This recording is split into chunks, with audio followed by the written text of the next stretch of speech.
Eh bien bonjour à tous messieurs dames, bienvenue sur cette nouvelle vidéo, j'espère que vous allez bien, c'est Fukyo.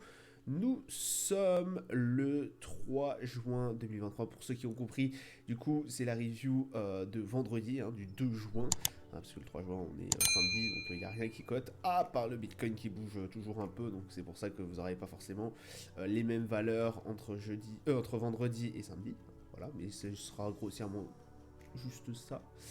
On a un CAC 40 du coup qui a clôturé à plus 1,87%, 7270 points.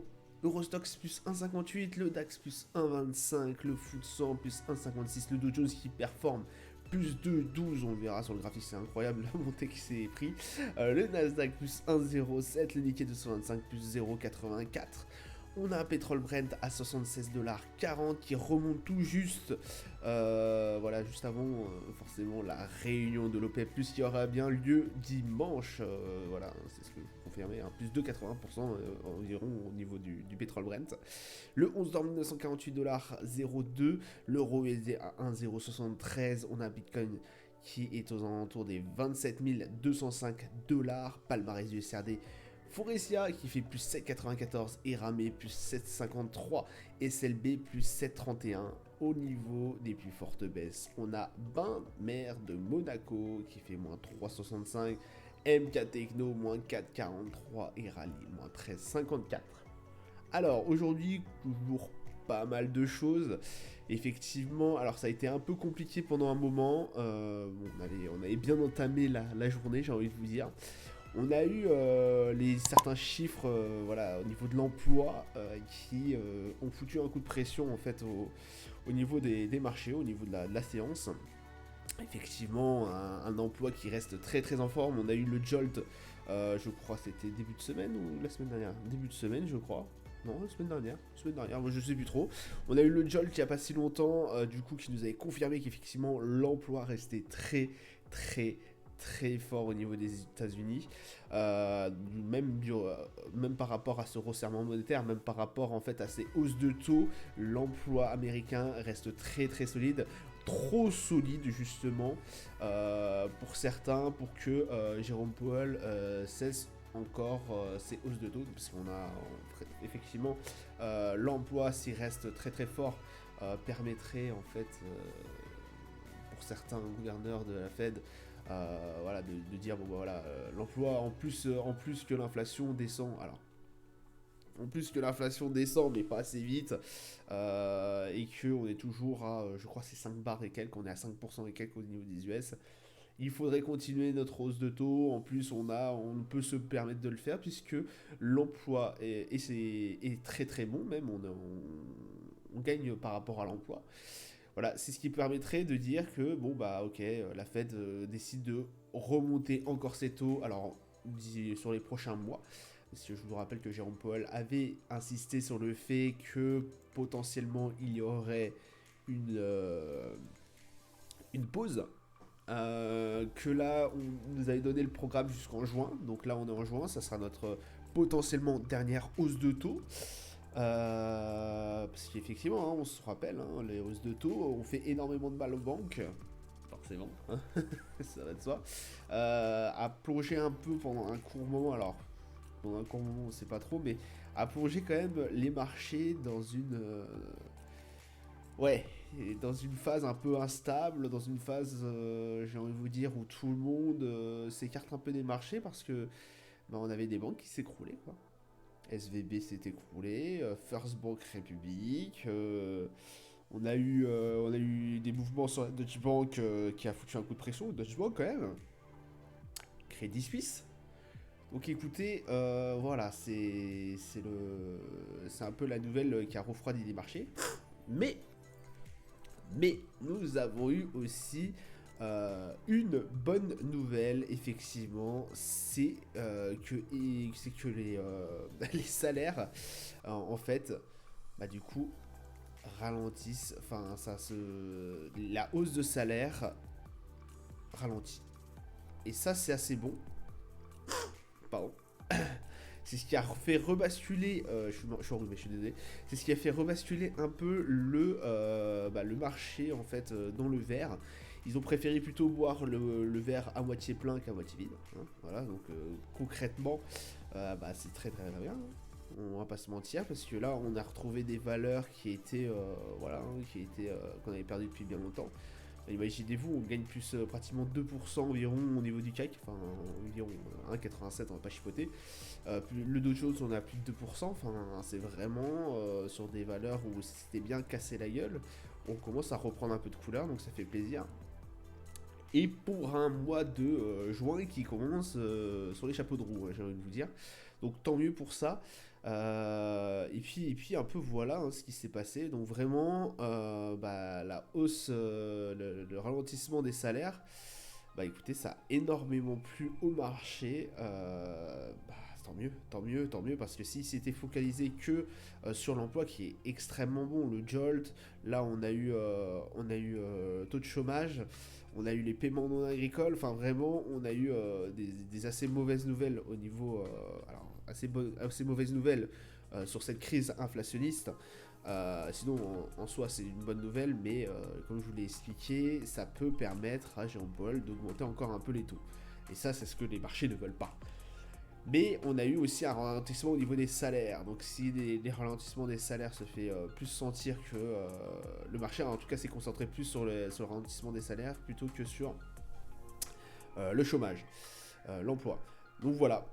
Le ralentissement des salaires forcément qui, je vous l'explique pas encore, fait permettre à dire que effectivement potentiellement les hausses des taux pourraient s'arrêter. Voilà. Donc voilà, je vous ai tout expliqué de longtemps large en blanc.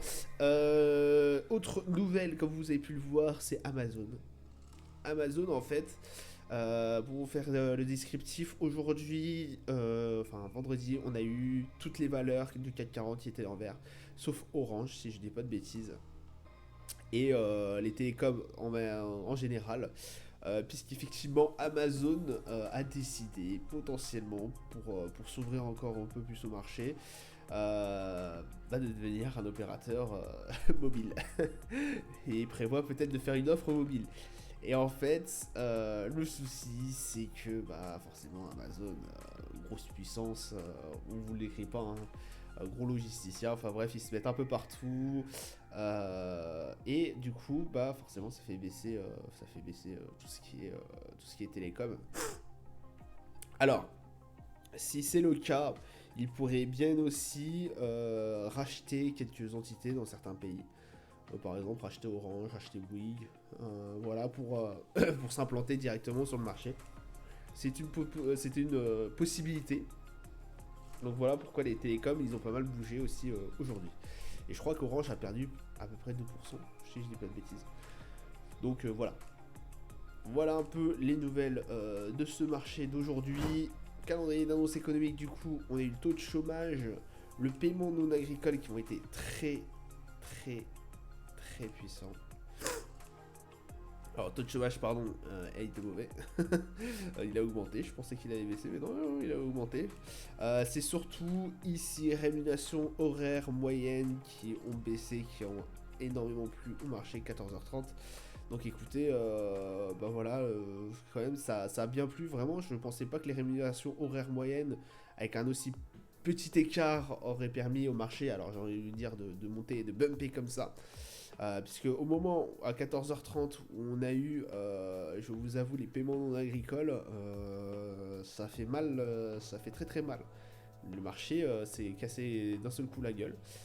Mais écoutez, le taux de chômage avait augmenté un peu, donc je pense que ça a un peu contrebalancé le tout. Et après, rémunération horaire moyenne, on s'est basé là-dessus, et puis du coup on baisse forcément. Hop, on est descendu. Bref, du coup, samedi, dimanche, il n'y a rien qui se passe. Hormis dimanche, réunion de l'OPEP, donc faites attention. Alors, faites attention si vous êtes sur le pétrole, à mon avis. Si vous êtes sur le Brent, faut bouger, quoi. Enfin, là, ça va être tendu, quoi. Je vous ai déjà expliqué ça dans une précédente vidéo, que cette réunion pouvait donner lieu à soit une hausse, soit une baisse. Mais je penserais plutôt à une baisse, soit rien du tout, hein, c'est possible aussi. Du quota des barils mis en circulation sur le marché. Donc faire attention quand même quand vous êtes en position longue sur du Brent. De lundi, on aura la balance commerciale à 8h au niveau de l'Allemagne.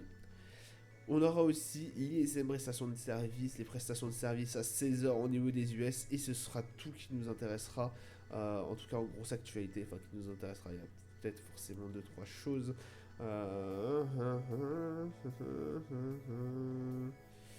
Non, pas forcément, je pense pas. Et qui pourrait faire bouger nos marchés aussi fort que ces deux indicateurs. Voilà, nos marchés. Alors, on a un CAC 40 du coup qui a fini en belle hausse. On a tenu, voilà, hein, comme je vous avais dit, on a été chercher nos 7000 points à un moment donné. La barre des 7000 points a dû très fortement les rejeter. Enfin, 7000 points, 7100 hein, à peu près. On a été chercher un peu plus loin, mais voilà, la barre des 7100 les a tenus. On a complètement éclaté la barre des 7002. En vrai, les 7002 ne doit pas forcément tenir beaucoup. Ça n'a pas être une énorme barre, mais pas une énorme résistance, puisque les deux fonds, au niveau du support, au niveau du moment où elle devait faire support, elle a été cassée très facilement. Et là, au niveau de la résistance a cédé très facilement. Donc on a 7275 points, assez proche de nos 7003. Prochaine grosse résistance, j'ai envie de vous dire, si on arrive à aussi bien passer les 7003, ce serait 7004. Qui pourrait constituer effectivement un enjeu. Bon, voilà, 40 qui reprend un peu des couleurs. On est à 46 au niveau du RSI quand même, on se rapproche de la zone de neutralité. Et un MACD bon, qui est toujours en tendance baissière, donc attention quand même. Mais, mais il peut avoir, enfin, fondamentalement, il peut avoir un retournement de tendance. Pardon, je suis désolé. Hein. Mais là, techniquement, pour moi, on commence vraiment à passer dans du baissier, quoi. Hein. On va voir si les 7275, si la hausse continue. Si la hausse continue, dans ce cas-là, bon, bah, je pense que les MACD repartira en tendance soit neutre, soit haussière. Si ce n'est pas le cas, bah, on pourrait redescendre encore un peu plus. Parce que là, effectivement, on avait eu 3 journées de baisse consécutives, 4 pratiquement avec celle-là. En plus des belles journées de baisse, on avait eu 3 autres avant, avec juste une journée de hausse entre les 2-3 journées de baisse. Celle-là, ça a été, là, c'était vraiment la descente aux enfers en fait. Là, vraiment, pour le CAC 40, le dernier mois le mois de mai, là, les derniers jours de mai, ça a été très compliqué. Donc voilà, écoutez, on reste concentré quand même. 7004 potentiellement, ça sera notre résistance. 7100, ce sera notre support. Voilà. Le DAX qui repasse alors, qui n'a pas cassé pour moi cette résistance des 16 000. On a 16 055. Pour l'instant, on est toujours dessus. RSI, bon, qui reprend un peu de couleur. On est à 55. On a le MACD on voit que pendant un moment, voilà, on a failli repasser sur une tendance baissière. Alors après, on n'est pas tiré d'affaire non plus. Puisque c'est pareil, hein. Alors là ça a été moins fort, mais ça a été quand même une descente petit à petit, hein. Depuis le 23 mai de toute façon on a fait que descendre. Là limite il y avait une profil de loi de dos là, qui commençait à se faire sentir. Je pense que cette loi de dos n'a pas réellement été cassée. Il faudrait en fait que soit qu'on ait clôturé à 7100, 16100 pardon. Soit beaucoup plus haut. Pour l'instant, je pense qu'on doit être effectivement toujours sur cette loi, mais on peut être effectivement toujours sur cette loi, mais il faudrait que ça descende encore plus loin pour aller chercher les 15 610 si cette baisse se faisait toujours sentir. Pour l'instant, rien ne m'indique que, bah voilà, que ça continue, que ça va continuer comme ça. Donc, écoutez. Pour l'instant, on reste focus sur le DAX. Je vous rappelle, hein, le DAX à l'indicateur allemand, indice allemand, l'Allemagne en récession. Donc faire très attention quand même. Malgré qu'on est pratiquement sur nos sommets, on reste quand même focus. Le Brent, pardon, excusez-moi.